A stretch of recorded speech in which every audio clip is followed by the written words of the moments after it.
राष्ट्रवादी काँग्रेसचे नेते आणि विधान परिषदेतले विरोधी पक्षनेते धनंजय मुंडे, काँग्रेसच्या खासदार रजनीताई पाटील, राष्ट्रवादी काँग्रेसचे आमदार अमरसिंह पंडित, राष्ट्रवादीचेच आमदार जयदत्त क्षीरसागर आणि भाजपचे जिल्हाध्यक्ष रमेश पोकळे फक्त बीडचेच नाही तर राज्याच्या राजकारणातल्या दिग्गज नेत्यांवर बीड जिल्हा सहकारी बँक बुडवल्याचा आरोप 142 कोटी रुपयांच्या गैरव्यवहार प्रकरणी आजी माजी संचालक लाभधारक संस्थांसह 105 जणांना पोलिसांनी चौकशीसाठी बोलावलाय। मुंबई उच्च न्यायालयाच्या औरंगाबाद खंडपीठात विशेष पथकानं गोपनीय अहवाल सादर केला आणि त्यानंतर सर्वांना पोलिसांसमोर हजर राहण्याचे आदेश दिले।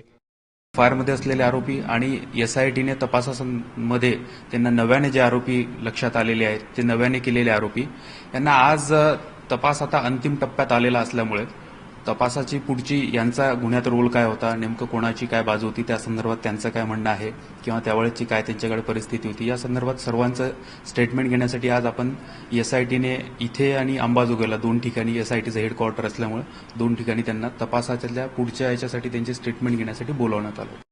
बीड जिल्हा मध्यवर्ती बँकेत 2011 आणि 12 मध्ये 142 कोटींचा घोटाळा झाला। थकबाकीदार संस्थांना कोट्यावधींचं नियमबाह्य कर्ज वाटप करण्यात आलं। 11 प्रकरणात बेकायदेशीर कर्ज वाटप केल्याचा संचालकांवर ठपका।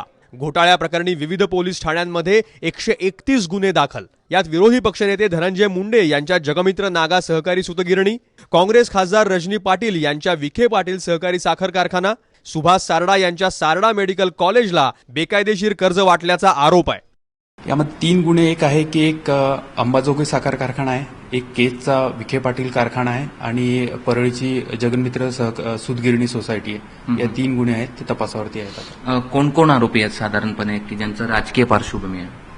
नाही, आता ते सर्व मला वाटतं की सर्व दूर माहिती आहेत ते असे की मला एक्झॅक्टली 105 लोक आमच्या परीने सर्व 105 लोक समान आरोपी आहेत आता तरी, असं त्यामध्ये असं की भेदभाव नाही करता येणार की हा मोठा आहे आणि हा लहान आहे। बीड जिल्हा बँक घोटाळ्याची न्यायालयाच्या देखरेखीखाली एसआयटी चौकशी सुरू आहे। पोलिसांनी आरोपींविरोधात यापूर्वीच आरोपपत्र दाखल केलंय। यापैकी काही आरोपी आज पोलिसांसमोर हजर झाले तर दिग्गज नेत्यांनी पोलिसांच्या नोटीसला केराची टोपली दाखवली।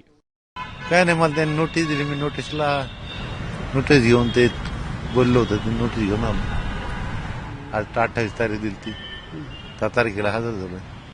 एकीकडे बीड जिल्ह्यात शेतकरी कर्जबाजारी होऊन आत्महत्या करतोय पण बँक त्याला दारात उभी करत नाही। पण शेतकऱ्यांसाठी असलेल्या जिल्हा बँकेवर मात्र बड्या नेत्यांनी डल्ला मारलाय। वैद्यनाथ बँकेच्या निवडणुकीत पंकजांनी लोकांचे पैसे लाटणाऱ्यांना तुरुंगात टाकण्याची भाषा केली होती। त्यानंतर आता 15 दिवसात राष्ट्रवादीसह भाजपचेही नेते अडचणीत आलेत। त्यामुळे ही कारवाई निव्वळ फार्स ठरू नये इतकंच। या सगळ्या प्रकरणामध्ये 10 ते 15 लोक वगळता कुठलाही बडा नेता पोलिसांसमोर हजर झाला नाही आणि त्याचमुळे पोलीस आता काय पाऊल उचलतात याकडे सगळ्यांचं लक्ष लागलंय।